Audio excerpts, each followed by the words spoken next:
Mtazamaji wa VOT Media, hii ni VOT Sports. Wakati wote sisi tumechangamka. Weekend hii hapa ndio weekend ya kutambua mbivu na mbichi, pale ambapo Simba Sports Club watawaalika RS Berkane fainali ya pili ya michuano ya kombe la shirikisho barani Afrika CAF.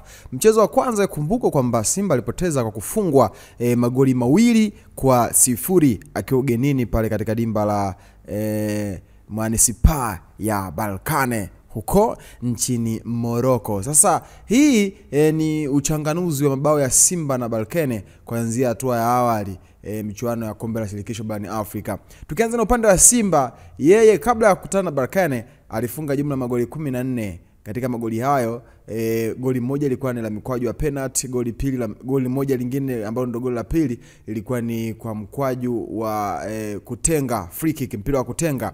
Lakini magoli 9 yalifungwa ndani ya box. Magoli 5 yalifungwa nje ya box.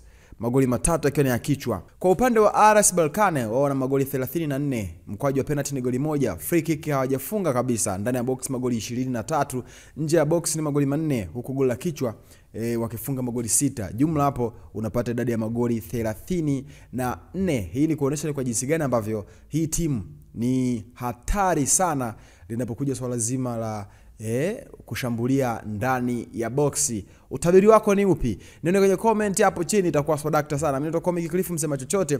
Nimesema chochote kitu kuhusu uchanganuzi wa mabao ya Simba na RS Berkane katika hatua ya awali kabisa kwenye michuano ya kombe la shirikisho barani Afrika. Mshindi ni nani? Simba atapindua meza au RS Berkane atakandamiza msumari na kunyanyua kwapa kwa mara nyingine tena kwa bingwa wa michuano ya kombe la shirikisho barani Afrika 24-25?